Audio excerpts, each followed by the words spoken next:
Gue tinggal gue tambah sofa sih.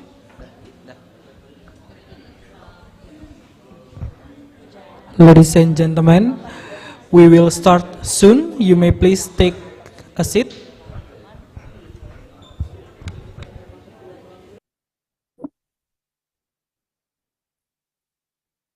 Hi, Lauren.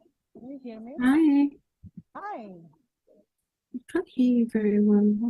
Okay, I can hear you very well. Ladies and gentlemen, welcome to InConnect 9th.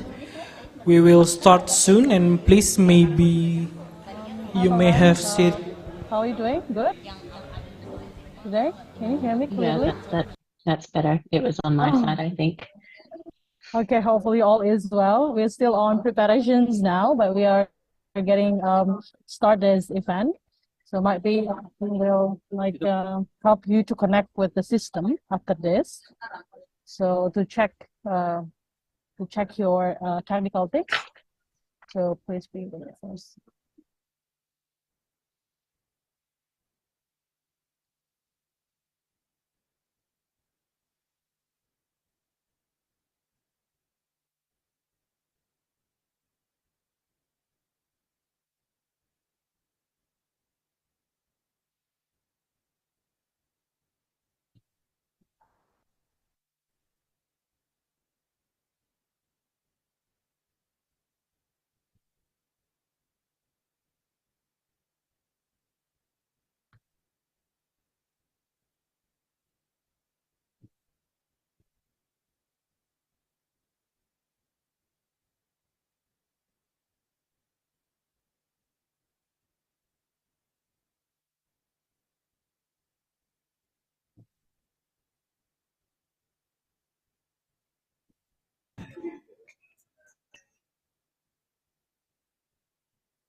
Hi, good afternoon.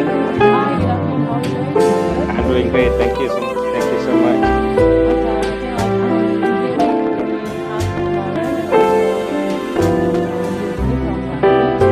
Hello. Nice to meet you. yes, we will start the event very soon, but while then, our technician will start to like check all the things. Then maybe you want to check your technical things. Our team will help you with that. Can you hear me so far? Yes, good, very good.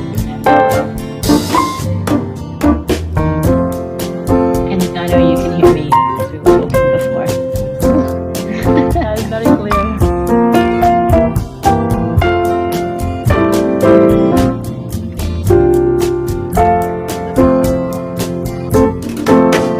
Just very excited because a lot of people we are very excited for this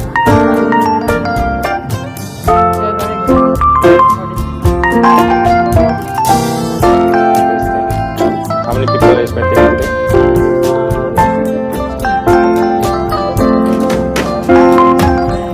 All right.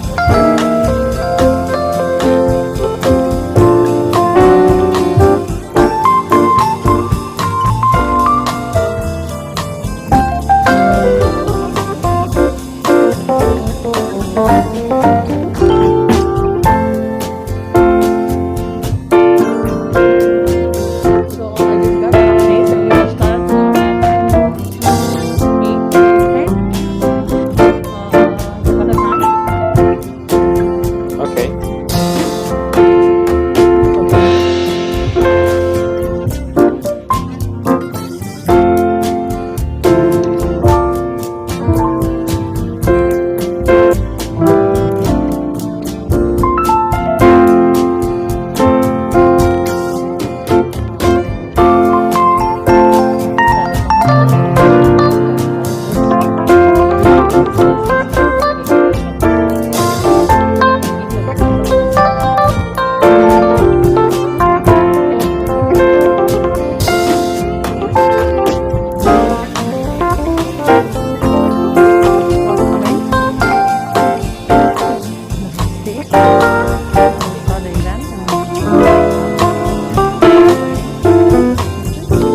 Can you still hear me okay?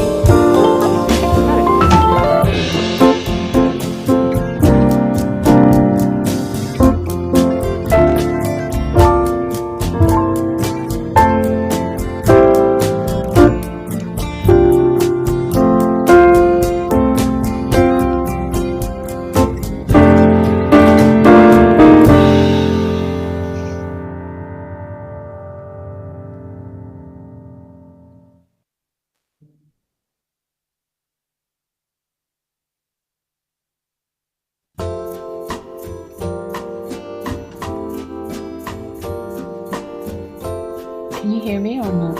Yes, I can hear you very clear, Lauren. It's all good. Okay. Okay.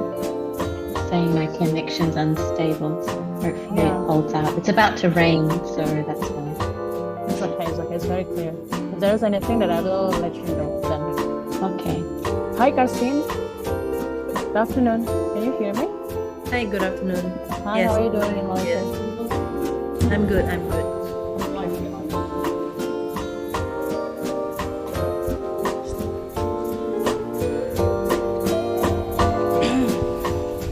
Okay, we will prepare for live.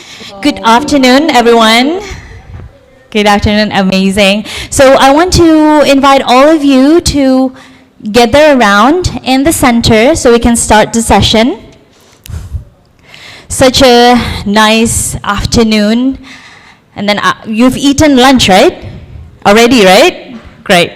Okay, so thank you again. Welcome in the InConnect offline event initiated by KUMPUL and Infinite in partner with MRANTI as our program partner and also Zendit as our venue partner.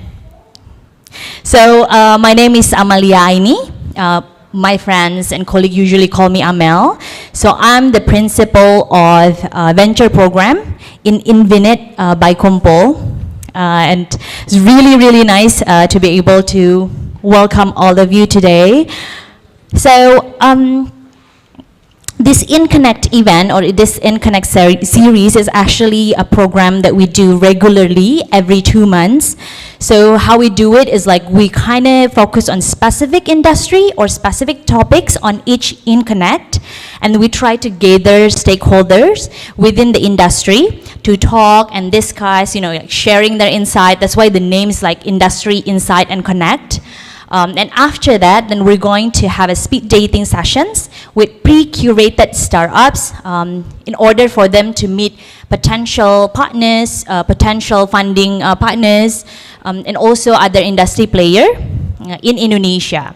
So I think we started it like way back in 2021, and you know, time flies. Now we're already in our 9th InConnect. So previously we covered so many industries such as sustainability, logistics, fintech, economy recovery, and today we're going to focus more on the global innovation and technology trends. Right, so in this type of program is actually a part of a bigger vision that KUMPUL have, is to support entrepreneurs, be it startups or SMEs, okay, so, or SMEs, in order for them to grow their business through our programs and network and also our access, right? So throughout the years, I guess like 7 to 8 years since KUMPUL has established, we grew so much, and now we already have several entities working on specific or focus on specific things. And that's where Infinite was born, is actually to focus solely on supporting startups and also its founders. So in Infinite, we have several programs such as Future Founders Academy, Accelerator Program, and also the Immersion Program that we currently doing it together with MRANTI in the Global Market Fit Program. So I know like some of you already a participant in that program, so we also welcome you into Indonesia and Jakarta. And so for this, I would personally welcome our partner, MRANTI, the Malaysian government agency that being represented by Kamalia and also Ainin. So welcome once again. All right, and also I want to welcome our founder and CEO of KUMPUL, Mbak Faye Wongso. Hello, Mbak. Hi. And also our managing director in Infinite by KUMPUL, Mas Hadi over there. He's like staying at the back. Welcome. And I also want to extend our welcome to the representative of Australian government, Lauren Adams. She's not here. She's going to be joining online from Australia, if I'm not mistaken. But she will share more insights on the ecosystem in Australia, and she will become our panelist as well in today's event. Right, so I think, of course, I also want to welcome all of the startup founders, Fizi's partner, also industry partner that have come here. I hope that you can actually get insights from the discussion later on, and also some good connections during the networking session and speed dating session. So before I start into the main agendas, I would like to introduce our partners as well that can make this event happen in this beautiful space. I'm going to call the representative of Zendit, Mas Luffy, to come on stage. Please give a warm welcome.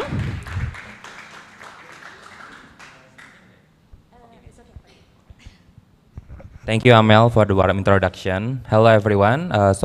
Thank you very much for being here. So my name is Lutfi. I'm a startup lead from Zendit, and right now I'm so delighted to welcome all of you in our humble office today to join us in the opening of InConnect with the theme of Global Innovation and Future Technology.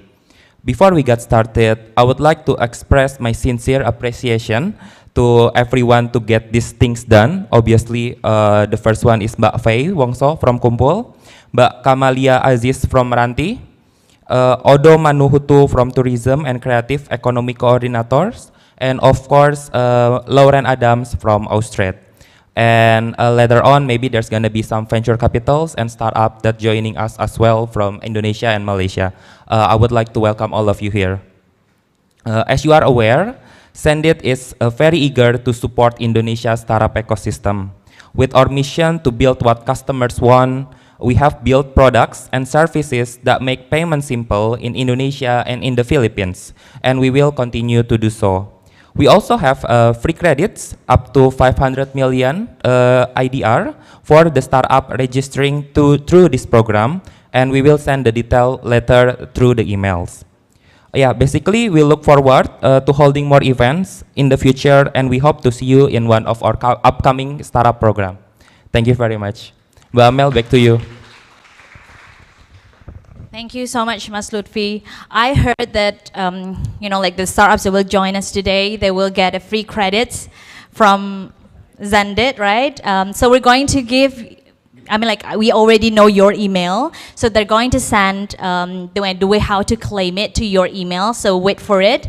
Thank you so much, Zendit. So next, I think today we're going to have like several main agendas, which is the first one is a panel discussion that we're going to talk about global innovation and technology trends, and then after that we're going to have a showcase day of Malaysian startups. So we have 7 startups that are going to present their business and what are they actually looking for in Indonesia market. Then after that we have a networking session and speed dating session. So we have like 5 startups already that have been pre-curated before to join the speed dating sessions with our VC's partner and also our industry partners. So without further ado, I'm going to continue to our next agenda, which is a panel discussion. So I'm going to invite the first speaker for this session. Please welcome Faye Wongso, the CEO and founder of KUMPUL. Please sit down. Okay, perfect. So, Mbak Faye, I call her. Mbak Faye has been around in the industry for 20 plus years, and she's been very active in the startup ecosystem, the development, be it, like grassroots level or even, a more mature approach of the startup ecosystem. So I believe they're going to learn so much more from Faye today. The second, I would like to invite Kamalia from MRANTI, the Global Innovation Exchange MRANTI. Welcome, Kamalia. Thank you so much for coming here today. And because we're doing so many things together with MRANTI over the past few years, we know that their focus are, they have a super active approach and focus on developing businesses and how technology commercialization. So we're going to learn more on that side. And I would like to also introduce the next speaker that will be joining online, Lauren Adams, Australian Trade and Investment Commissioner from Australian government. Can we put her on the screen? She ready? So, hi Lauren. Hello. Hello, it's really nice to see you. Thank you for joining us. Thank you for having me, although I'm closer than you think. I'm sitting in Surabaya and it's about to rain. She's in Indonesia, apparently. I thought she's in Singapore. She's in Australia. Well, but we're very glad to have you here. Unfortunately, previously we have Pak Odo from the Ministry of Maritime and Investment to join us, but because of like an urgent issue that he needs to take care of, he cannot join us for today. But I believe that he will be sharing his insights more later on in the future together with KUMPUL as well, right? So I think we can just like start the discussion. It would be great. So I think for the beginning, I want to give a question to all of us, to all the panelists in here. Because of the pandemic, there's like a lot of innovation acceleration that are happening across the world. So I want to maybe start from, Mbak Faye to give like some insights on how the Indonesia has been coping with this, pandemic, and then after that there's this issue of, global recession. Can you please share your thoughts on that?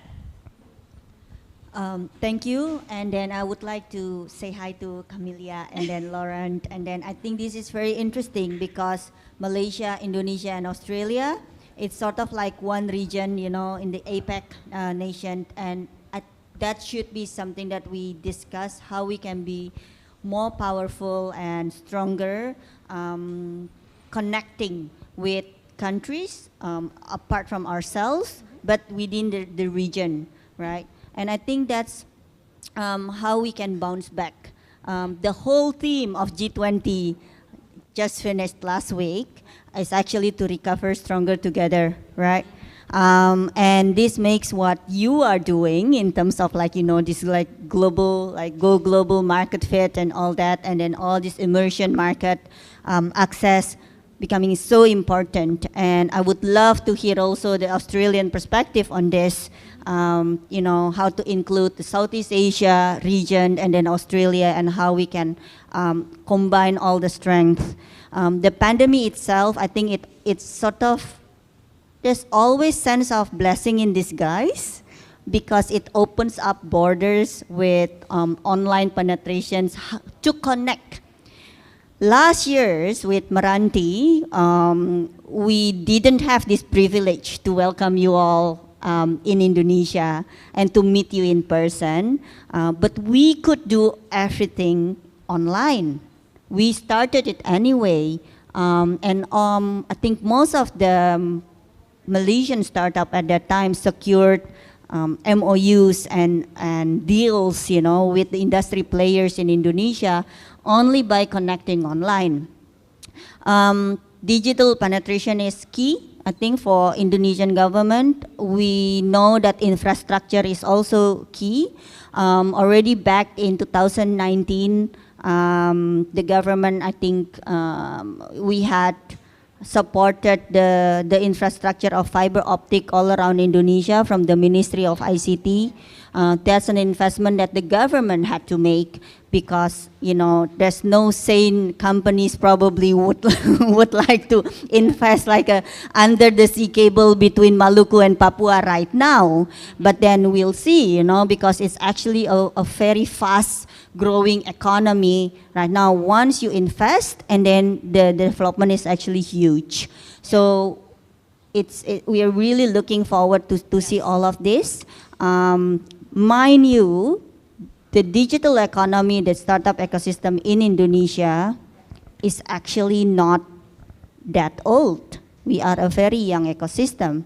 So sometimes we feel like, oh, why we can't be as developed as other region. But even 7 years ago, 2015, our first unicorn at that time did not even have an app yet. So, you know, we have to let that sink. Because right now on our phone is like this endless apps. Everybody is doing apps, you know. But it's just 7 years ago. So no benchmark, no ideas. Talents were not interested to go into startup scenes. I'm not talking about Jakarta Selatan, like, you know, like the South Jakarta kind of like privilege going to Ivy Leagues kind of founders, you know. But I'm talking about the movement around Indonesia. And I don't know about Malaysia. You can probably share, you know. And this is a very interesting era to embrace. Sure. Yeah, I think I concur what Faye has said. I think after the pandemic, there's more acceptance in terms of the startups culture, digitalization, and the adoption within the people and the culture itself. And the industry have definitely shifted towards more technological advancement and initiatives, as well as solutions. We have companies here today that's coming into Indonesia, for example, like health tech, medical tech, cybersecurity, delivery systems, all boomed throughout the pandemic. And these are opportunities that lies ahead. And as MRANTI, we also help to provide, you know, the pathway for them to commercialize and gain market access, not just in Malaysia, but as well as global market. That's why, you know, we've been working together with KUMPUL for 2 years now to penetrate the Indonesian market. And this is the shift that we want to see, especially in this area, right, in this industry that we're in. And it's great that, you know, it's accepted by the market, the industry, and then the consumers as well. They want more digitalization to ease their livelihood, to ease, you know, the everyday life. So in Malaysia, definitely, it's still growing. It's still, you know, it's perhaps one day we'll get as a lively, as Indonesia, or perhaps as Australia as well. Yeah, but it's definitely a change, and it's where we're aiming to be. Interesting, perfect. So I mean, like Indonesia and Malaysia has a quite similar culture, I can say, and also the dynamic of within the ecosystem. So that's the reason why we invite Australia representative as well, because unlike Indonesia and Malaysia, the country, I mean, like, correct me if I'm wrong, but you have a rather careful attitude towards technological risk because of, you know, and innovation, because the ecosystem itself is already quite mature. Can you share more on that side, Lauren?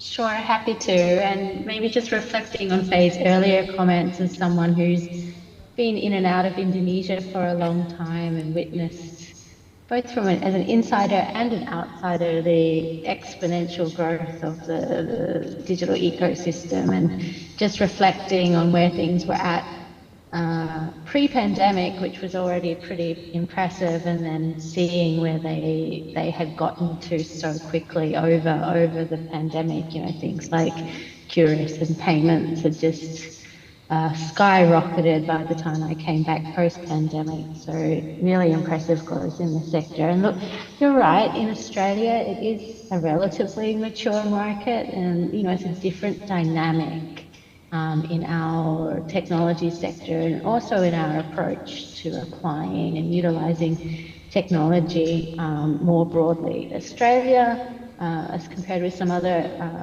countries in the region, we're at the highest state of digital readiness. Faye mentioned infrastructure.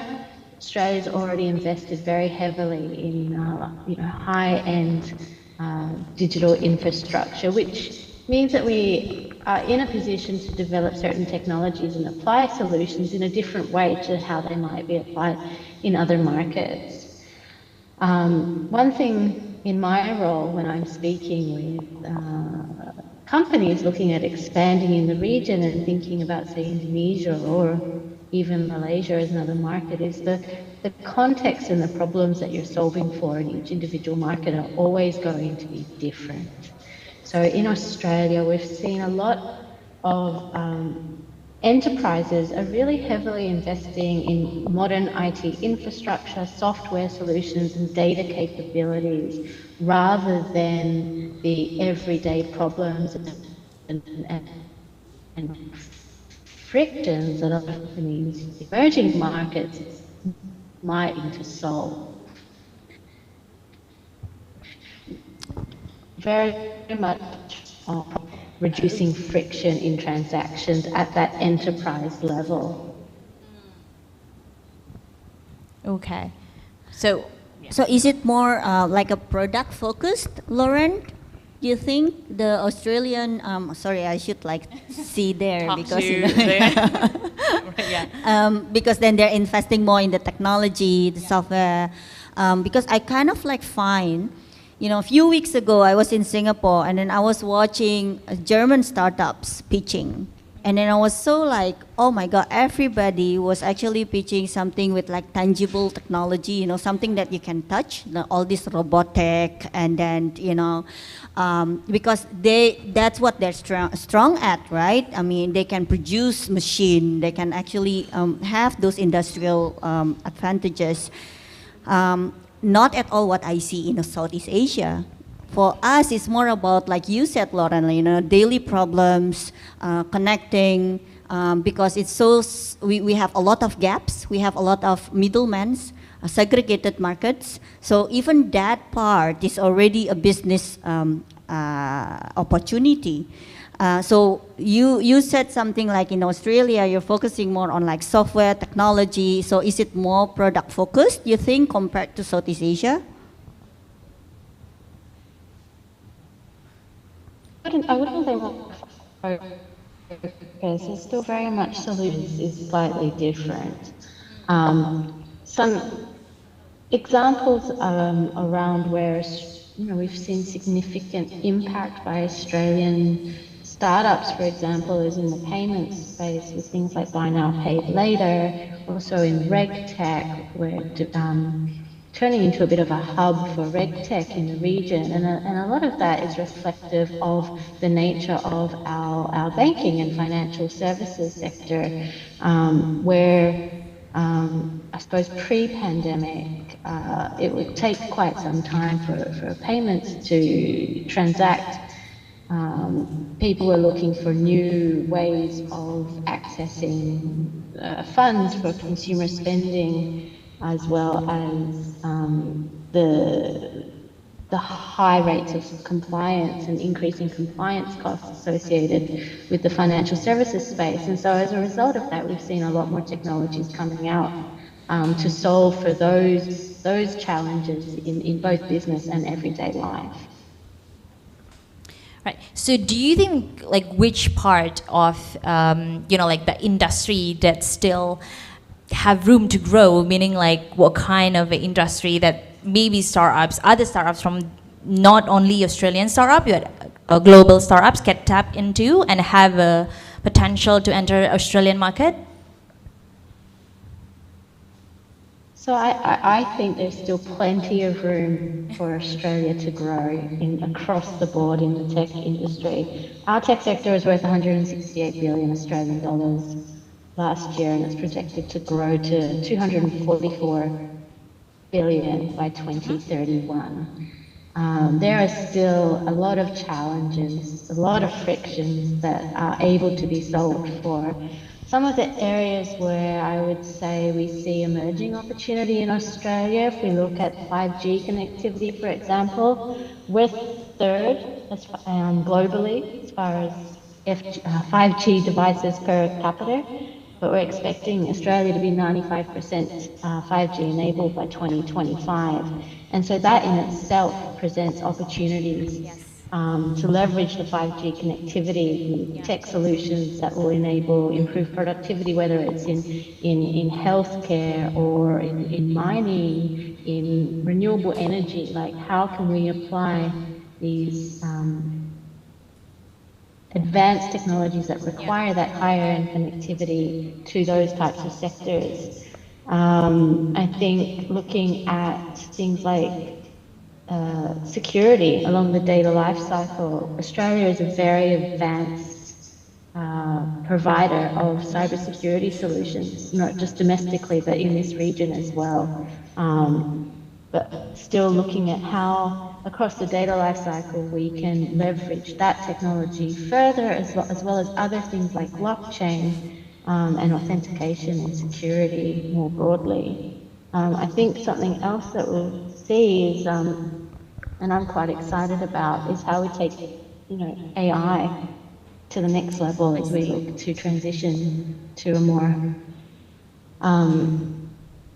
AI and blockchain, as we look to transition to a more accountable economy, as where participants in the economy are needing to have more focus on ESG, traceability, and other things, and how we adopt those technologies into things like clean tech. We're focusing on.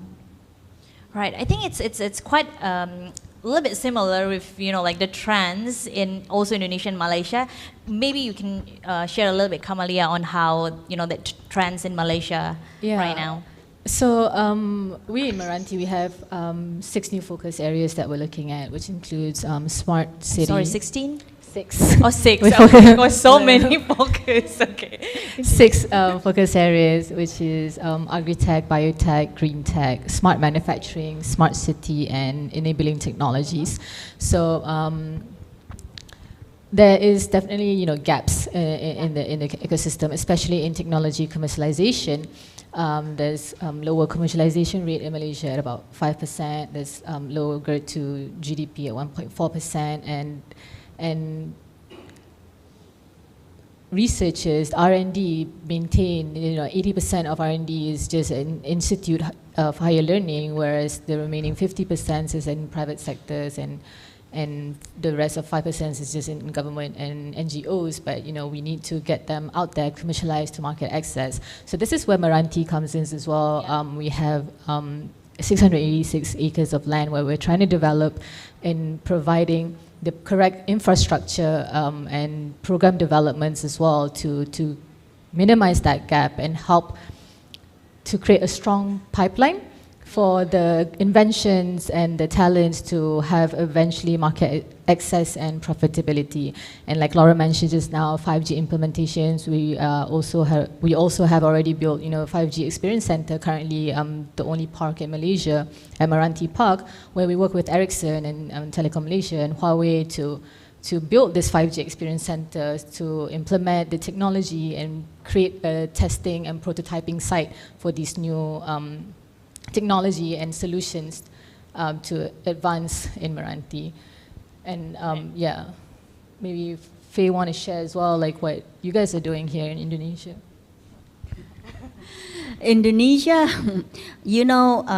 when you if you take a look of the ecosystem, entrepreneurial index of a country, and then they sort of measure it, the pillars, our lowest score is actually the go global or the internationalization part.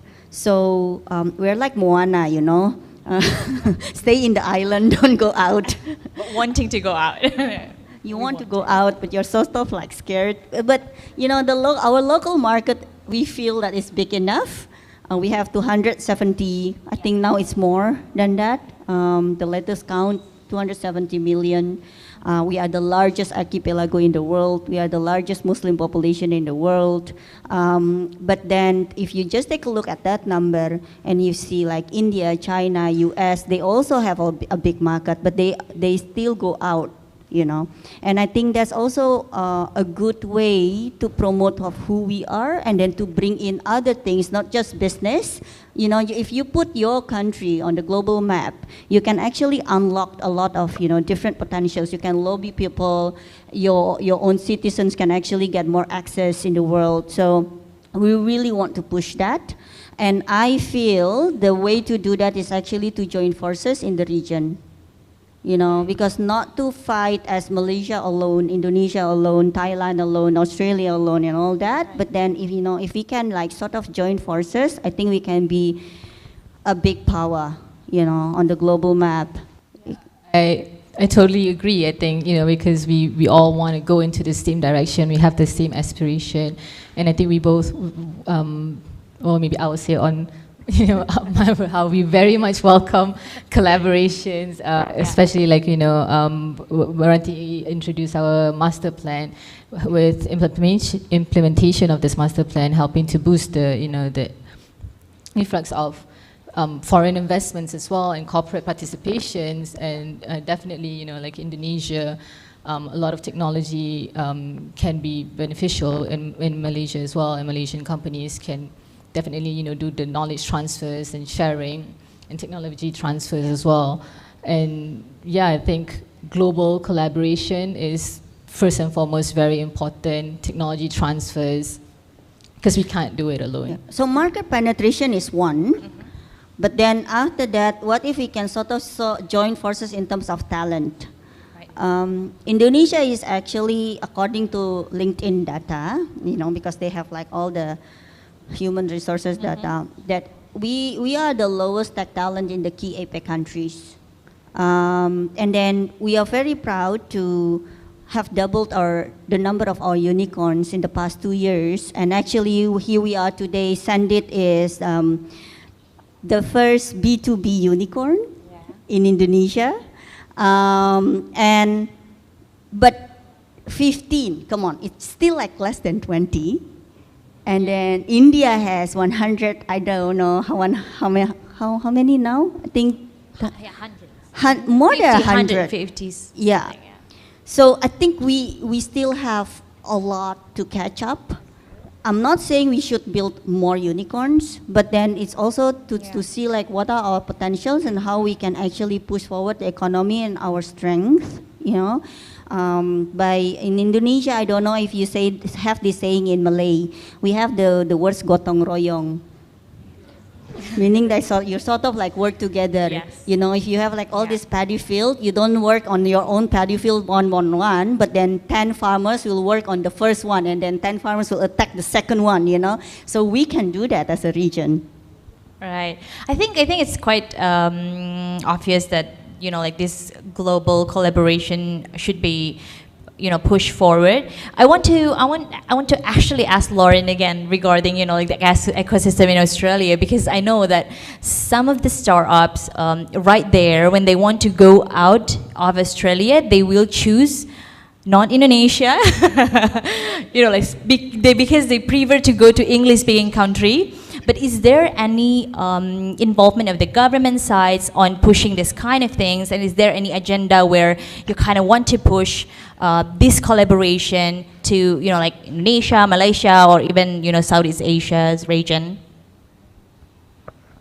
A question that I will answer that is very close to my heart. But before I answer your question, I just wanted to comment on the collaboration and the need for that cross-border engagement as a region. I think this is something that really came to the fore during the pandemic, broke down some of the barriers towards that cross-border collaboration. And I think as we look at how we collectively grow our skills, our talent, our capabilities within the sector, that cross-border collaboration is going to become more and more important. As Kamalia said, you know, the opportunities for knowledge and technology exchange, they don't happen just at home. They can happen within the region and globally. And I think it will be a really important part of the next 10 years as this sector evolves. I mean, some examples, Australia, there's a bunch of Australian companies who are supporting Indonesian companies and others in the region as well. Technology and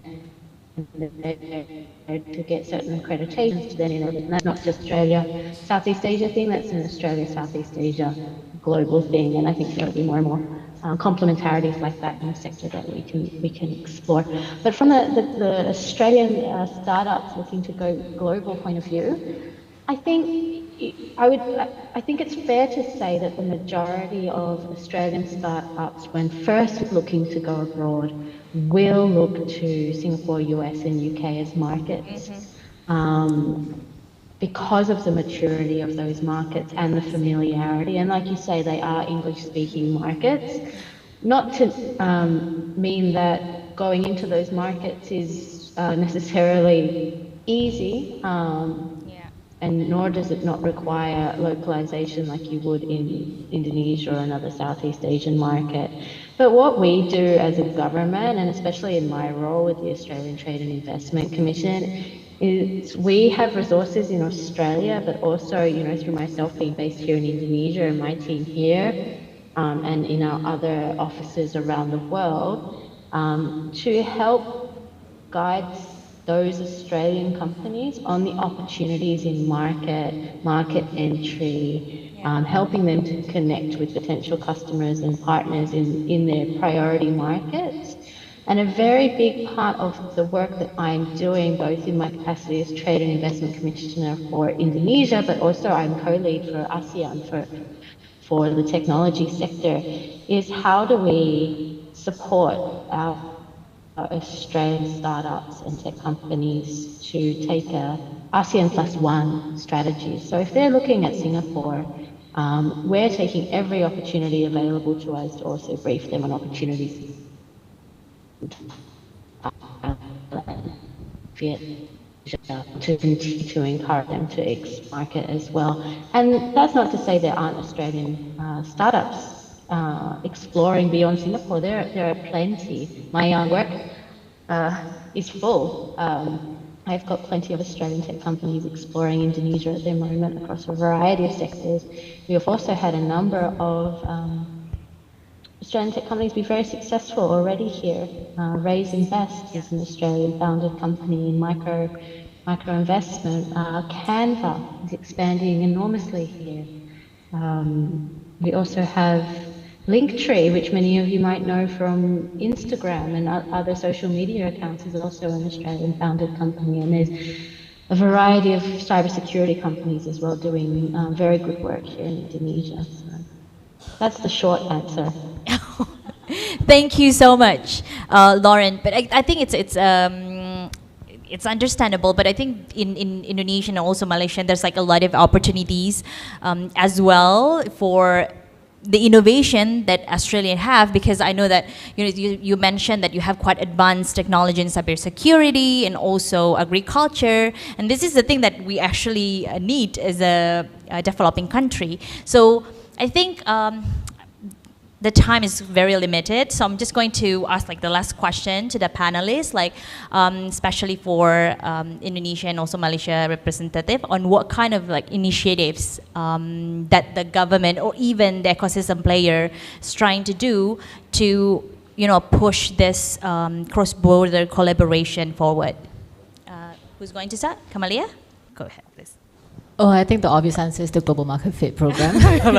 So from the Global Innovation and Exchange team in MRANTI, we have 3 programs that is focusing on global collaborations and global connections. So one is the Global Market Fit program, where we focus on bringing local companies to expand outside of Malaysia. We've partnered with KUMPUL for Indonesian market. Previously, we went to Japan. We've worked with China, the US, and perhaps, after this, hopefully Australia. And then besides that, we also have the My Startup Hub program. So Global Market Fit program focuses on outbound. My Startup Hub focuses on inbound, where we very much welcome, technology companies from outside of Malaysia that is interested to be based in Malaysia. And other than that, we also have our Global Accelerator program for startups that wants to start their business in Malaysia and expand through Southeast Asia, can also participate in our Global Accelerator program. Perfect, thank you. Because I'm not actually representing the government, but so I'll say on behalf of the ecosystem builder and then players like us, I think we see more and more importance to push startup growth, because the way we see it, startup growth is maybe like 2 ways. You do fundraising and then you do the valuation game, or then you actually go to the market and then you increase your profitability. The winter climate for investing this year is actually because more and more investors are looking into that profitability part, right? Your business model, does it actually make sense, if you don't have that funding for your valuation? So we try to push that through partnership explorations and business matching, and that's exactly what we do with MRANTI and other players. We really love to hear that you also have the inbound program, because that's actually what we want to push. Okay, we get introduced, in Indonesian we say tak kenal maka tak sayang, right? So we know how you work, the culture, the potentials, what kind of sectors you're like working on, and then we hopefully we can also push some collaborations and like our startups to go there. Moreover, if they can actually collaborate, with like a legal entity, and then you really take on the Southeast Asia market together. We're ready to welcome you, Faye. Yay! But from the government side, I know that a lot of ministries, together with the ecosystem players, they're really trying to build the pipeline, because for us, everything is about pyramid. If you're not very strong on the bottom, you cannot actually get enough quantity with like good quality on top. And that also goes to the investment part. We also would like to see not just on the startup level, but then on the investors part. We understand that in Malaysia, you attract a lot of pre-seed or angel level. It's actually pretty strong. And it's actually the opposite in Indonesia. If you see the last 2 years, we attract most of the investment in the region, Indonesia, because of the size of the market. But the investors are also focusing more on big tickets. So in average, the tickets was around $100 million average, right? So we really want to push the pre-seed level, the angel investors network, the capacity, and that can also be from Malaysia or from other countries, from Australia and from the region, to start sort of like investing, either investing in Malaysian startup or in Indonesian startup, or your startup can actually invest in our startup and vice versa, you know. So then there's like more integration on that part. Perfect. Thank you so much. Please give a big applause to these amazing panelists, Faye, Wongso, Kamalia, and also Lauren Adams. I think we should stop right here because there's actually a lot to discuss, and you are free to connect with them definitely after the session ends. And also, Lauren, thank you so much for being a part of this event. It's really Thanks nice for to having me and looking forward to collaborating further. Definitely. Thank you. Well, okay. For this, please give another applause again for them. Thank you so much. Thank you, Lauren. Have a nice day in Surabaya.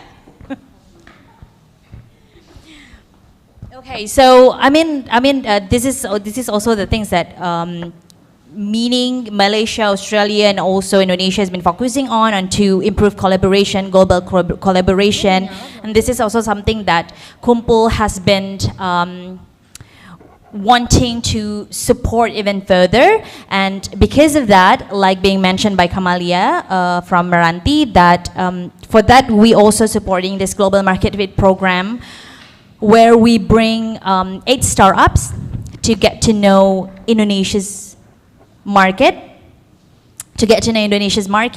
and then in the past 2 months, 2 to 3 months, if I'm not mistaken, they've been through several activities such as workshops, mentoring, and also business matching. And I know that, they're going to explain later on their experiences and what kind of like partnership they're looking for. But I know some of the updates that they have, which there are a few potential collaboration that they can bring their product into Indonesia, and their partner can bring their product into Malaysia as well. And that's what we are aiming for, this kind of a collaboration and win-win solution that we can bring to both both countries. So well, to explain better on MRANTI initiatives and also Global Market Fit Program, I would like to invite Yusni Rahmat Yusuf, the GM Enterprise Development from MRANTI. He's going to give the keynote speech online. Hello, Mr. Yusni. Hi, how are you? Hi, Emil. I'm doing great. Thank you so much. I wish I'm there as well. We wish you were here as well. So I'm going to give the floor to you to share more about the initiatives to the audiences over here. The stage is yours. Thank you so much. Thank you so much. Well, like I said, I wish I'd be there as well, but unfortunately I can't make it this time around. So I have my colleague, which is actually Kamalia, and also Aini Sofia there as well together with you guys. But first of all, I would like to say thank you to KUMPUL, to Mbak Faye Wongso, the CEO and founder of KUMPUL, and also my good friend Mas Hadi, the managing director at KUMPUL. I also saw just now, there's, I think she might have left, Ms. Lawrence Adams from Australian Trade and Investment. I was mentioned that we're supposed to have Mas Odo Manuhutu actually from the Kementerian Bidang Kementerian Kemaritiman and Investasi, but maybe it's not there today. But nevertheless, I'm so glad actually that program actually comes towards the end. But nevertheless, I believe this is actually what we have been working on for the next, for second years. Last year, we actually managed to bring about 15 companies to Indonesia market. And at the end of the program for 2 months programs, we actually managed to get at least up to 6 companies that actually sign MOUs. The GMP program are very focused on trying to see how we can bring Malaysian startup abroad. This is what we call as the outbound program for us at MRANTI. At the same time, we have an inbound program, which is actually My Startup Hub, to help to bring any foreign company who want to come to Malaysia. And again, I'm so glad that we actually have found the right partner, the right collaboration, to be able to actually run this program. Just for your information, This actually is the second cohort for our program for this year. Last month, actually, we were in Japan. We actually brought about 8 companies. There was 10 companies in the cohort, but 8 companies actually went all the way to Japan recently. And we are looking at to continue this program as long as, there's a demand. Again, like I think Faye mentioned just now, in ASEAN, for 600 over million population, almost half actually are actually based in Indonesia. So Indonesia about 270 million that she mentioned just now. That's a huge market. Imagine if they say Malaysia is only about 33 million populations, and this is where whenever we do any program that actually outbound based or actually looking at beyond Malaysia, Indonesia always come at the first in the list. So hence actually why we actually do it with KUMPUL and Indonesia for second year this time around. With that, actually, I also like to say congratulations to all our startups. I have their names here. I have names of the Shoppergram, Puchi Pegas, NEM, Engineering, Marika, GPS Fleet, QMed.Asia, Lola, and IoT Sata. I just want to say that this is not the end of the program for you guys, yeah? This is actually the beginning of your journey in Indonesia. This 2 months program for GMP is more like to give you more like a jump start to see how you can connect to the market and to the partners and to the potential your clients and the business and the market there.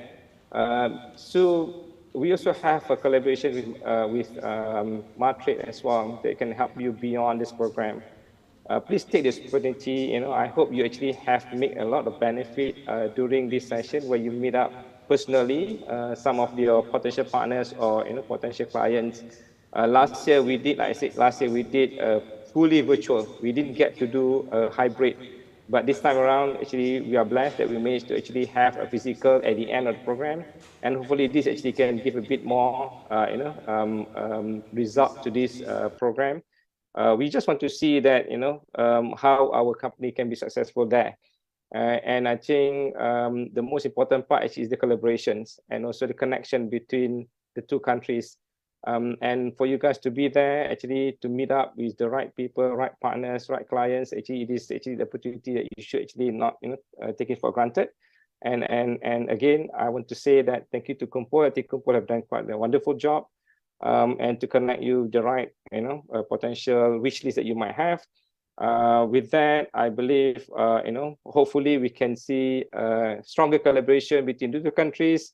And also, like Faye, I mentioned to you, I mean, that what my colleague just now mentioned, we open heart, we open arms to invite any startup from Indonesia when they come to Malaysia.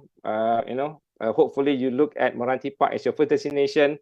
And hopefully I want to see a better result moving forward. And I wish you all the best. Thank you so much. Check. Thank you so much, Mr. Yusni. Yeah, we hope that we can bring several of our startups as well to Malaysia. Thank you for the keynote speech. So after this, we're going to listen to a presentation from the startups that have have the validation trip to Indonesia. So just for the information that for this immersion program or global market program that we do in the past 2 months, we have managed to gather like 21 experts. So they meet this 21 expert, be it mentors or expert from industry roundtable, and also they have managed to meet at least 45 business partners during the business matching online, and around, I guess, like 15 plus during this validation trip in here, and we hope for them to get more and more partners and benefit out of this program. So next, I would like to, Mr. Yusni has mentioned the name of the startup, so I'm not going to repeat that. But I'm going to invite the first startup to introduce their startup, their business, their product, and also what kind of collaboration that they are looking for. I'm going to call the first startup from QMed. Have a big applause, guys. Hello, Mr. Yusni.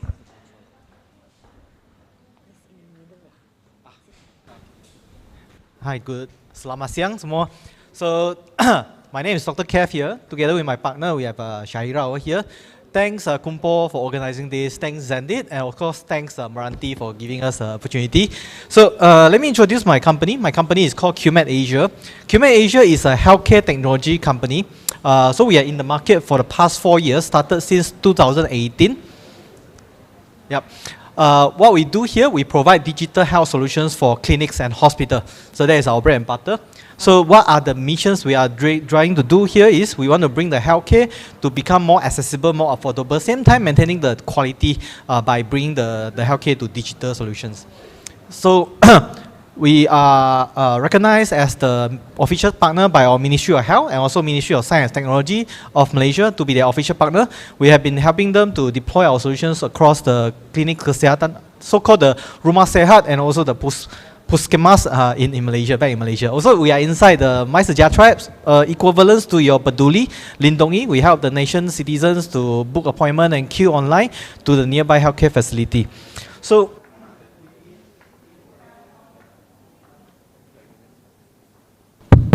we do have quite a comprehensive solutions that address for different stakeholders in healthcare ecosystem.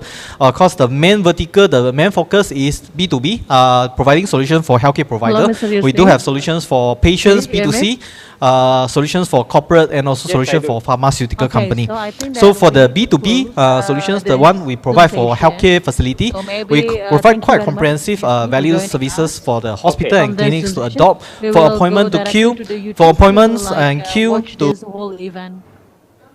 Okay, all right. Okay, thank you. I've sent you the link to virtual hospital solutions and also for the medical assistance like smart ambulance, inpatient vital monitoring. Okay. So these are some of the solutions we actually doing for the hospital.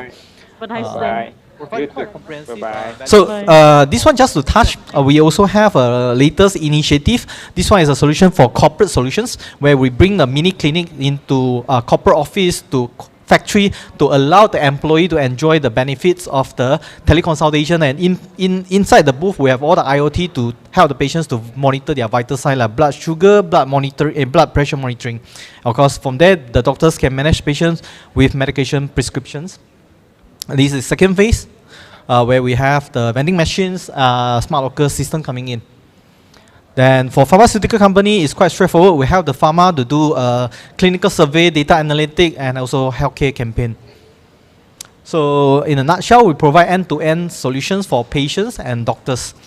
So we have onboarded more than 800 clinics and hospitals using our solutions. Total, we have serving more than 4,000 healthcare providers, and more than 11 millions of the unique booking have been made on our platform. So these are some of the hospitals and also clinics that are using our solutions. So this one is just to show you among all the digital health players in Malaysia, we are still on top of the Google trending in terms of the Google search result. So this is my team. You can see we have quite a lot of doctors in my team because we understand the healthcare better. So both my co-founder, myself are medical doctors, combined experience of 15 years. I'm more on the hospital side, Rumah Sehat side. My co-founder is more on the clinic side. So we have both the tertiary and primary healthcare experience. And together with me, we have Dr. Sim, CMO. Previously is the Apex Clinical AI Researcher Lead. And Dr. Eric, Consultant Radiologist, also in the team. So some of the awards have been recognized, been gotten throughout the year. So in terms of the timeline, we started back in 2009, 2018 with a simple solution appointment and queue, and slowly we have been expanding our solutions to cover more stakeholders in the market, and we are currently expanding our solutions to the regional. So these are some of the regions we are very aggressively want to expand our solution into. Like we have put in our footstep into Vietnam and deploy our corporate solution into Cambodia market. And recently we are running a pilot project in a Surabaya hospital by providing the mobile queue solutions. So of course we want to thank MRANTI because we feel that Indonesia, the culture is a little bit different from Malaysia. So there's a lot of things for us to learn. That's why we actually joined this program, MRANTI and powered by KUMPUL, the Global Market Fit. And throughout these 3 months, throughout these 2 months, from the immersion trip, GMP workshop, meditation trip, we have learned a lot, gathered a lot of insight.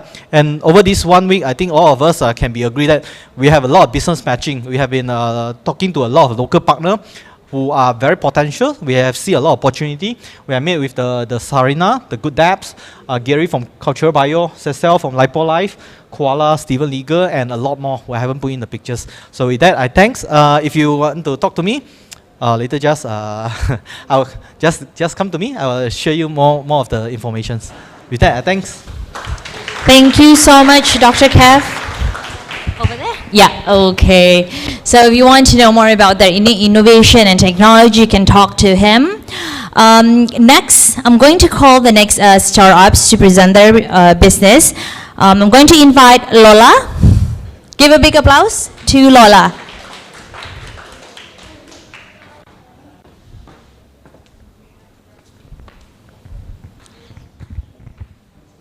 Hi guys, ladies and gentlemen.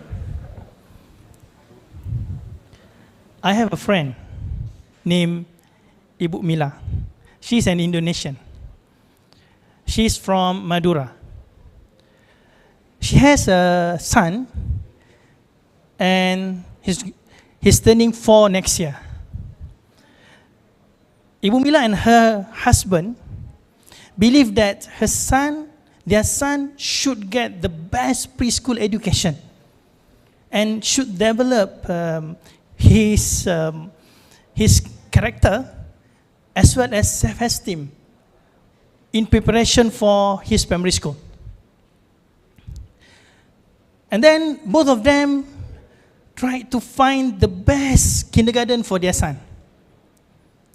For a few weeks, through online searching as well as visiting few kindergartens in the locality, yet they still cannot find the best, the most suitable kindergarten for their son. Basically, they are claiming that the lack of comprehensive information on kindergartens leads to their indecisiveness. Ladies and gentlemen, I'm Shahrul from Lola Digital, and today I'll present to you on Lola platform. By the way, I would like to thank MRANTI and KUMPUL for this opportunity. Ladies and gentlemen,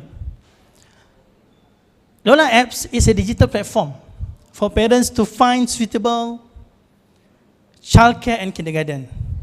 I know it is sometimes a nightmare for parents to find the suitable childcare, isn't it?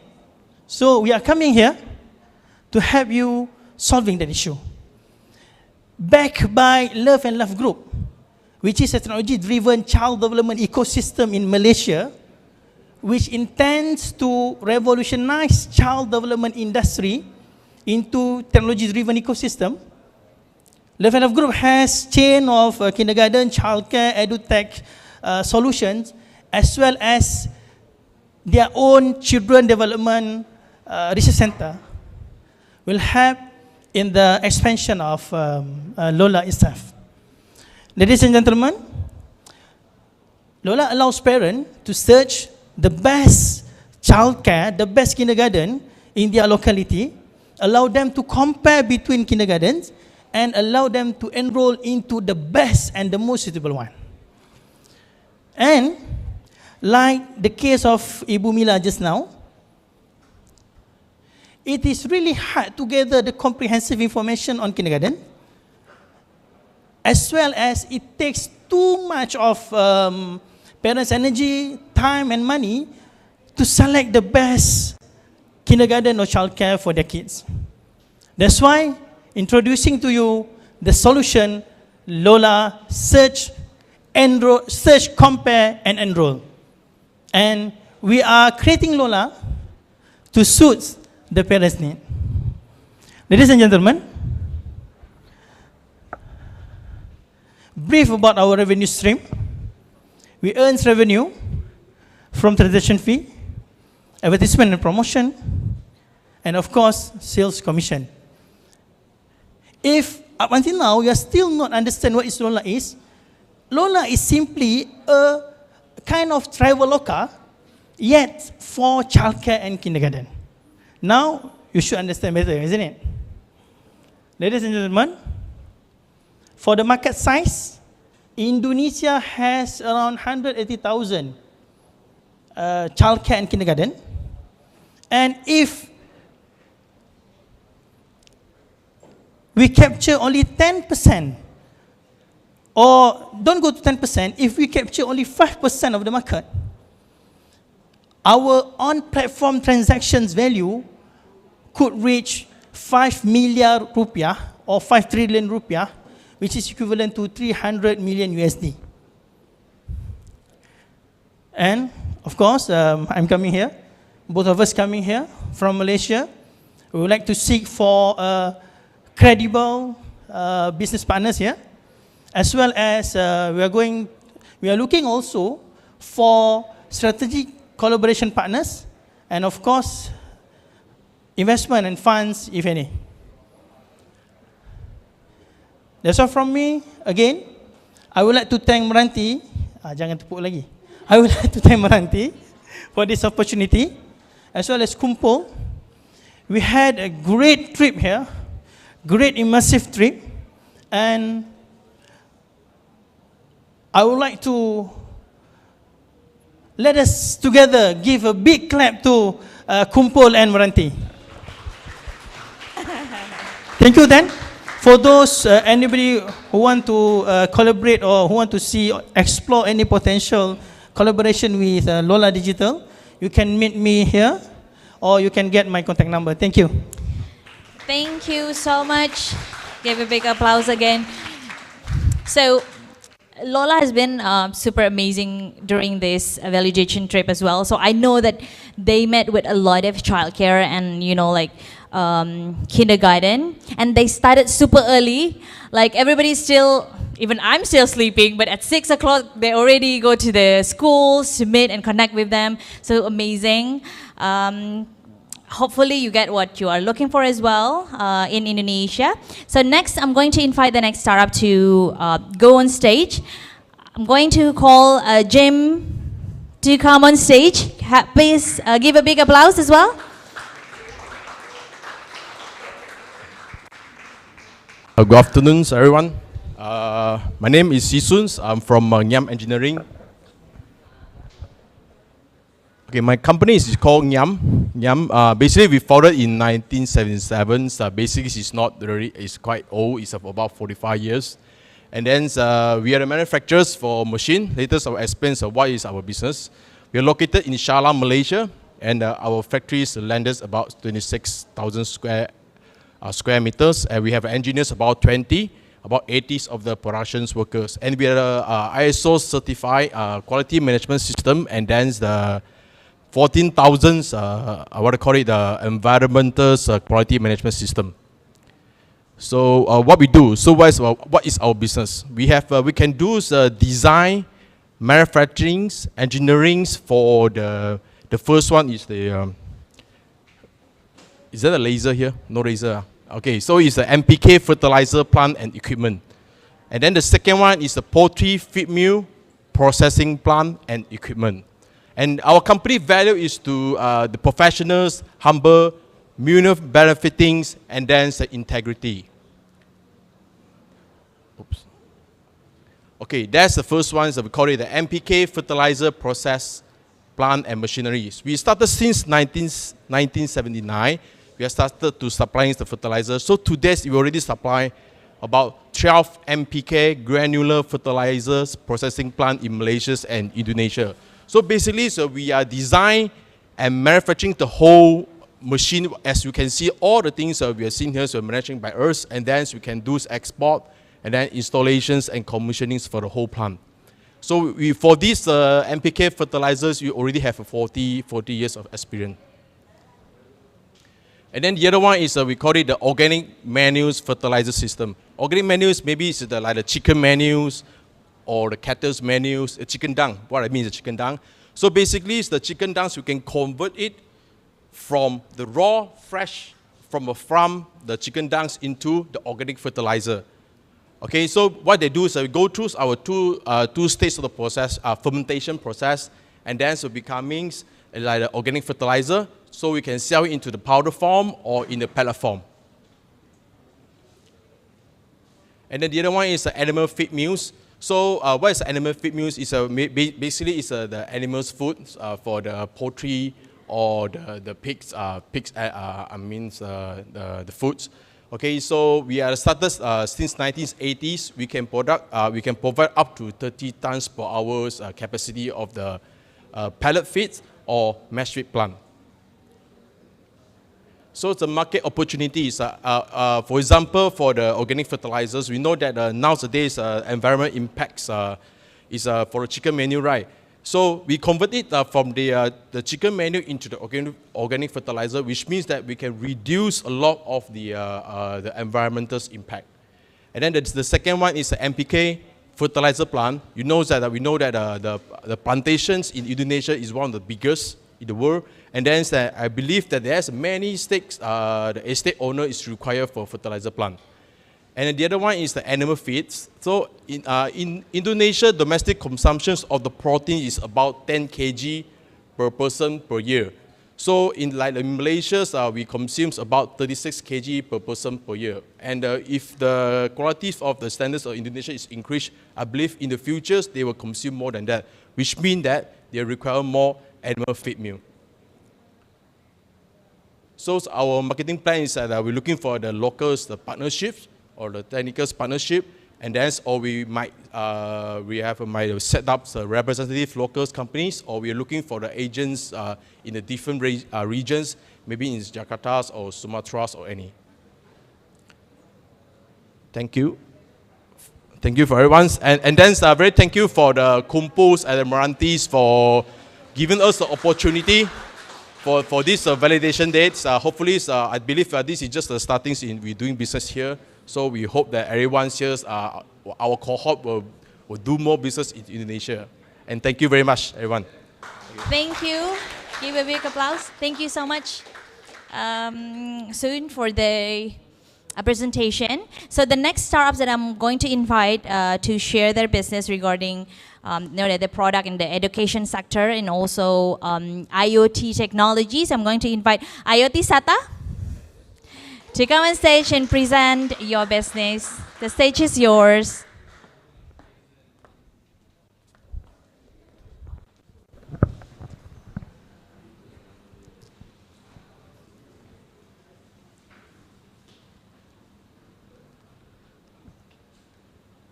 Okay, I'm Hafiz from IoT SATA. SATA is a solution and training academy. Thanks to KUMPUL and thanks to MRANTI. So our vision is to building talents and strengthening the SME sector towards adoption of IR 4.0. We talk about the making Indonesia 4.0. Indonesia is targeting by 2030 to be the 10 top largest global economy in the world. We have the 13 million of manpower working in the industry. However, the problem, Indonesia has set 10 national priorities for making Indonesia 4.0, and then number 4 and number 7, due to the SME and also to the human capital, manufacturing sector is low in adoption of IR 4.0 due to several reasons such as lack of talents and also the data is not integrated well due to SME. So we come with the solutions. We produce the product, the IIoT simulator, how to use to connect machine to machines, and we do the training modules certified by industry to support the manufacturing sector, and we do the system integrations. For this, it can resolve the lacking of talents and also strengthening the SME towards adoption of IR 4.0. And IoT SATA also produce the software, MES, manufacturing execution systems for monitoring system, production management system, warehouse management system, overall equipment system, and combination of all systems. Why? Okay, no problem. Okay, and then when we go to the market opportunity, we look into education sector and also SME sector. We have 4,600 TVET in Indonesia, and if we cater about the 30% of the market, about 27,000 of number participants to be developed every year.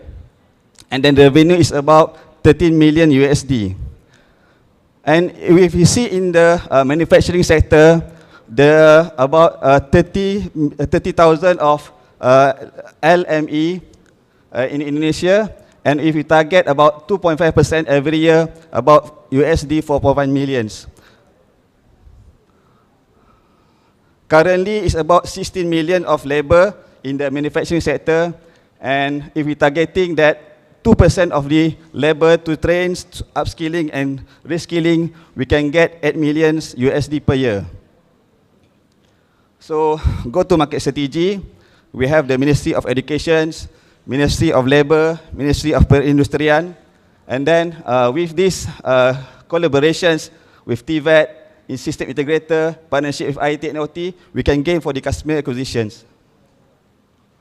So, the pain and gain. What the customer want and what we can provide the technical training module system, integration, manufacturing education system to reduce the gains that currently we have in the market. So our commercial performance, we start our company in 2018, and then we have expansions. We get the certification from Siemens, the German company. We did for the system integration after the pandemic, when people start understand the importance of automations, the industry, and by 2023, we are targeting to expand our business in Indonesia. So what we want in Indonesia, we want to get the potential customer and then the industry expert for the expansions and also market capitalizations. So this is our team, consists of chartered accountant, professional engineer, and also technical teams. Currently, we have 25 manpower to support the IoT SATA, and we believe that we can expand more so that we can get the Making Indonesia 4.0 by 2030. Invest in people and technology by adoption right industrial revolutions. Okay, anything that's regarding the IoT SATA and the solutions, you can meet with me, Hafiz, and also my email and my phone number. Okay, thank you. Thank you so much, Mr. Hafiz from IoT SATA. Okay, so not only they provide the education and the training, but they also provide the solutions and the tools. So please feel free to chat with them after the session. The next, I'm going to invite a company or a startup that are focusing on SMEs. So please give a big applause to ShopeeGram. Okay, Bismillahirrahmanirrahim. Assalamualaikum, selamat sore. My name is Lutfi Azhar. I'm the CEO of ShopeeGram. Where's my screen? Oops, sorry. Okay, so I think for me to tell a little bit about my story of startup, I think I'm going to share you from 2018. Okay, since 2018, I'm working as a web developer.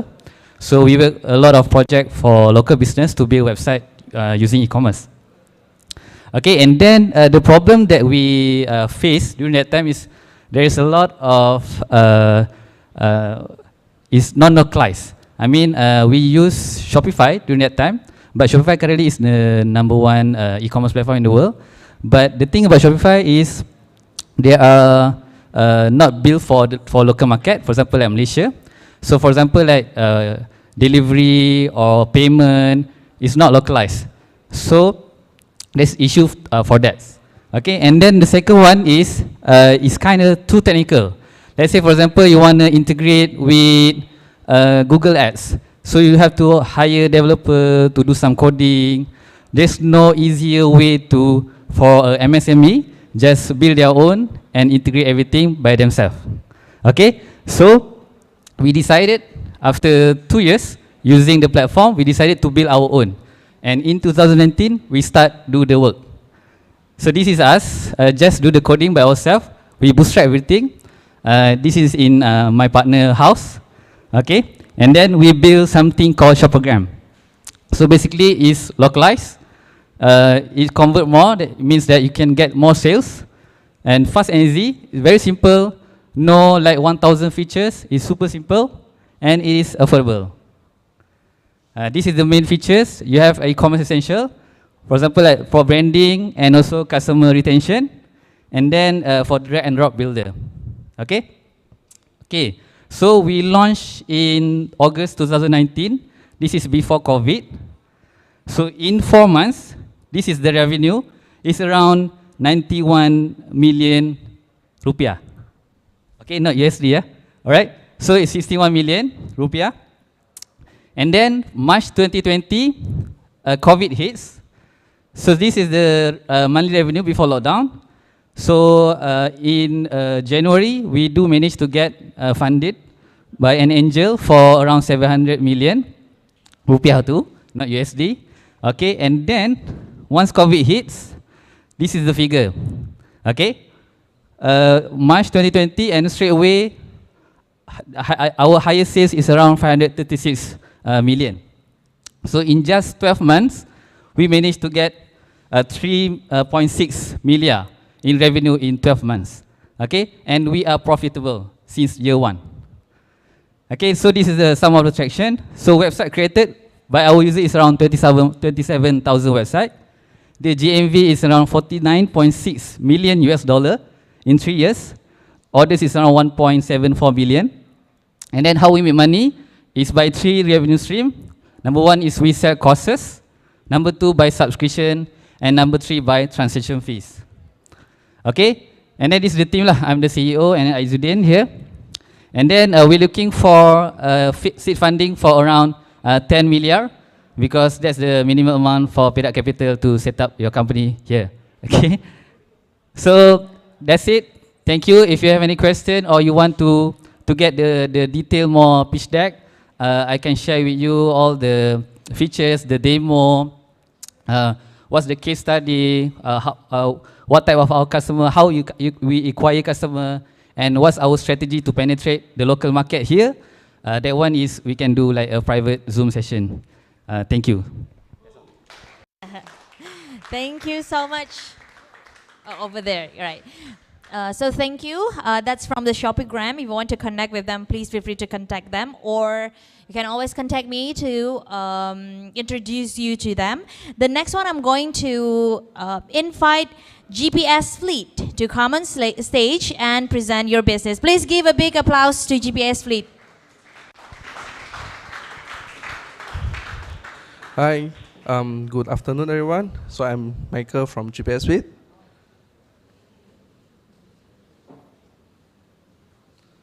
Okay. So we realized a problem in logistics in Indonesia market. So it is having the highest logistic cost in the Indonesia GDP, accounting for 24% of the total GDP compared to other countries, which is 5%. So we look further down into what is the cost for these scenarios, the phenomena. And we realized that 90% of the orders matching are done offline, and 80% of the deliveries are done manually. There's a lot of these handwritten contracts and ad hoc communication through WhatsApp to do the ordering.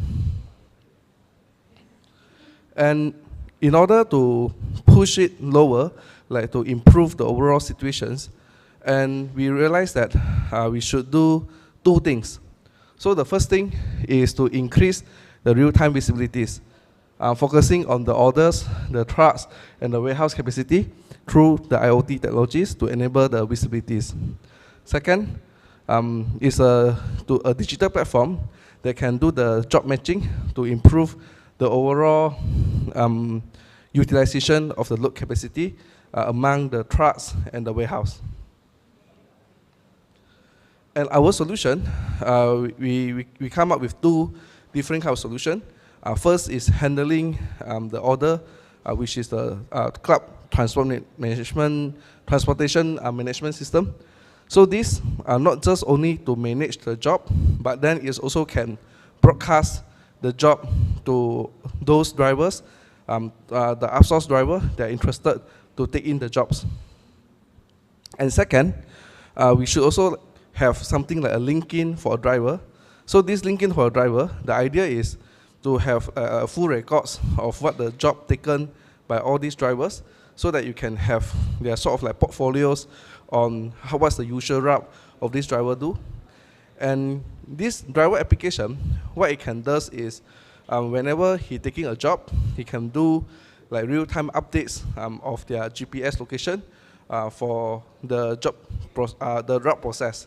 So with that, they can enable the real-time visibilities, and at the same time, whenever they arrive at the place, they can do proof of delivery immediately through taking pictures.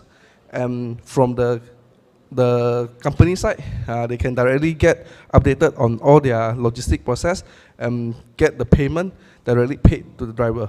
So it's a win-win situation, and can improve the overall utilization of all the trucks and improve the overall situations.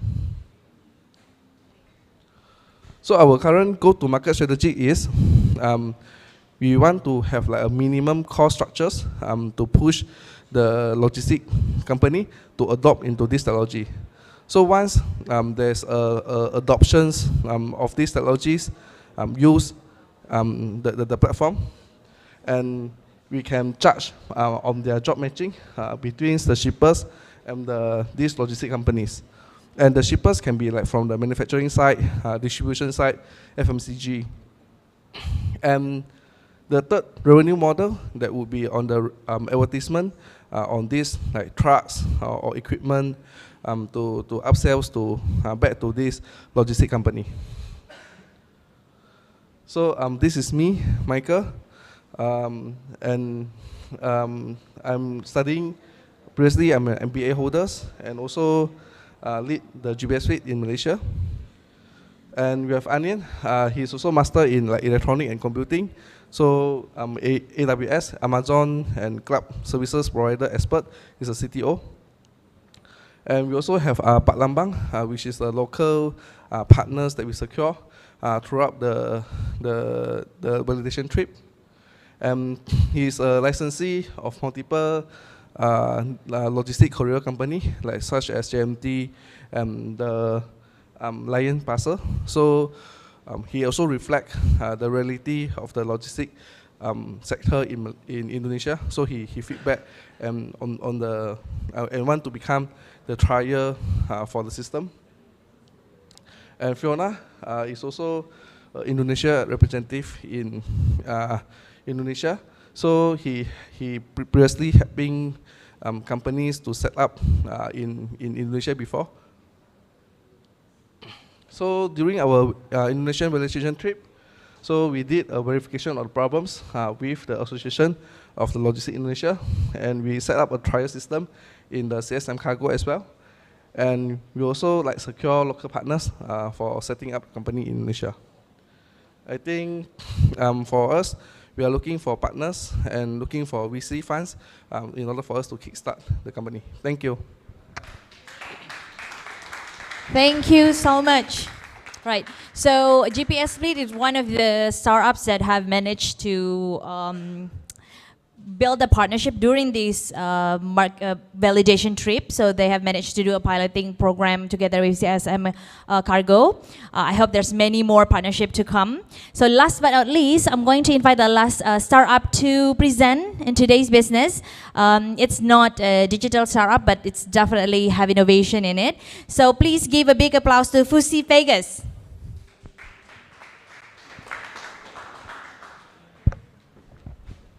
So good evening to everyone. I'm Chong Leong from Fusifagus Agritech.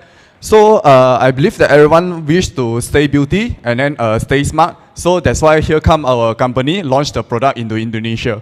So we are actually named as Fusifagus Agritech. What we advocate is actually to beyond the culture, because in bird nest is actually a traditional food.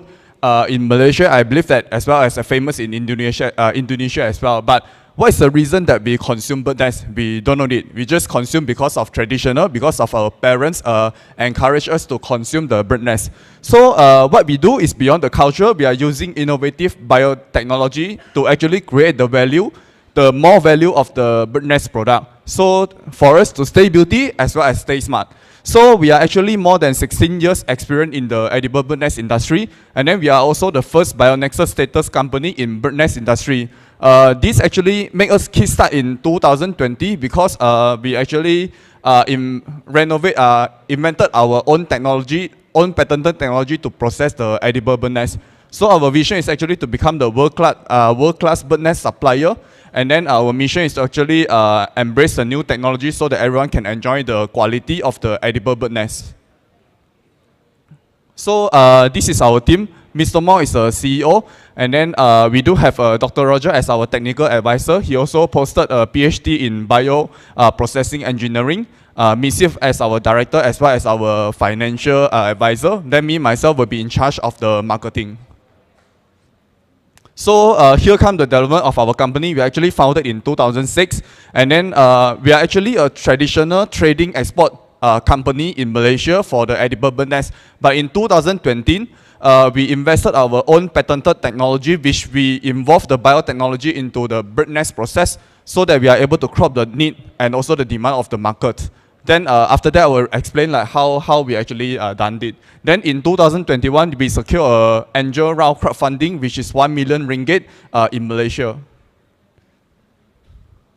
So we are actually using biotechnology to create one-stop supply Xchange, which is from farming and then from high-tech, and also we have our in-house R&D team, and then until the sales distribution, whereby we having our own finished good to sell in the market.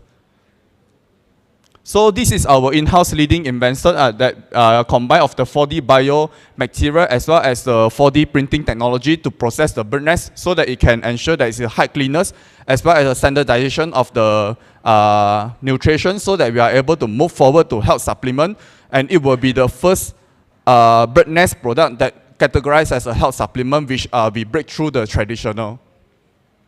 So we obtained the Malaysia, US and also China patent for this technology. So the market pinpoint is that in the traditional way, they need 300 persons to actually complete the 500 kg of the bird nest in a month. But however, with our technology implemented, we need only 30 manpower. Then we are able to having a 500 kg of the production to actually fulfill the market demand. Because as per 2021, there's 300 ton of the bird nest that export to the China market. So if let's say we need to capture the whole market, then with manpower, we need about 3,000 persons in order to process. Then we are able to get the yearly production. But however, with our technology implemented, we need lesser person than with a high capability of the production to fulfill the market needs. So what we do is that we can ensure our product is 100% cleaners compared to the traditional, and then it's at more than 60% cost efficiency if let's say they get the raw material from us for the B2B market.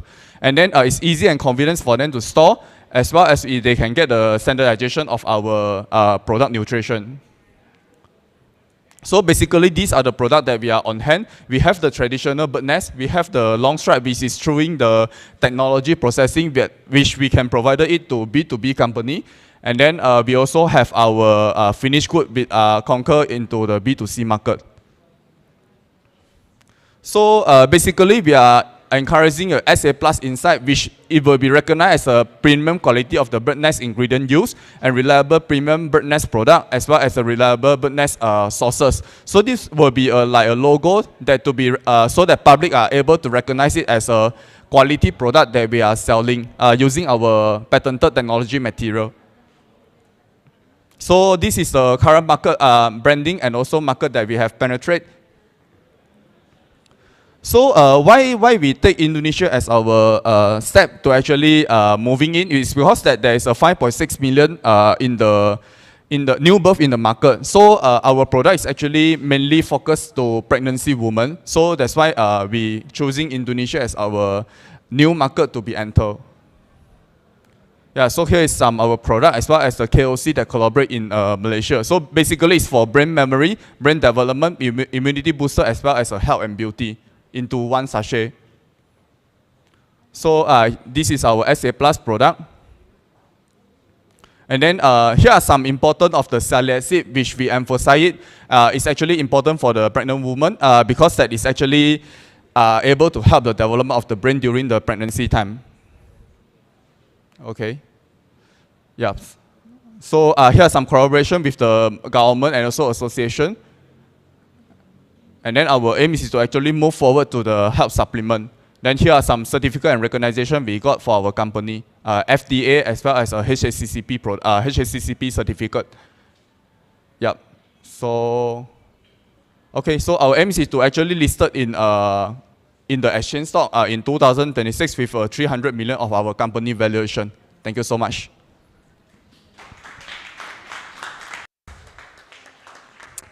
Thank you so much, Vice Vegas. So, I mean, like I've discussed several things with Vice Vegas as well, and I think I'm going to start buying the product if it's already available in Indonesia because it's like super premium. Well, I think that's all of the startups that we have today to share their business on the stage. But I know that several startups are already in the business meeting room. They're already connected through speed dating. So I think I want to, in this moment as well, I want to say congratulations once again to all of the startups that have been through the Global Market Fit program and have graduated through Global Market Fit program. Like Mr. Yusni has mentioned, it's not the end of the journey. It's actually the start of the journey where you already at least have a basic knowledge on the Indonesian market and already have a partner connection in Indonesia, so you can start expanding your business even more after this. Well, thank you so much. After this, we're going to have a networking session and speed dating. There are some rooms that we're going to use to do the speed dating session. One over there, two over there, and also those booths also available for the business matching. Or even you want to drag this chairs around to fit, you know, like your discussion is also okay. There are some snacks over there and some drinks that you can also enjoy. So before I close the session, I just want to inform some of you that might have interest in investing in startups. So we're going to have session. It's a limited or invitation-based only session on Monday at 9 a.m. to 12, where we are inviting individuals that are interested in investing in startups. You know, they want to become an angel. So we provide some kind of focus group discussion. And if you are, if any of you have any interest about it, then please feel free to contact me so I can extend the invitation to you. Okay, I think that's all. Thank you so much again for all of the participants that come here and also all of the partner, MRANTI, Zandit, all of the panelists for the panel discussion, all of the partners for business matching and all of the startup founders. Thank you so much. I'm Amel and I'll be seeing you on the next event. Have a nice day.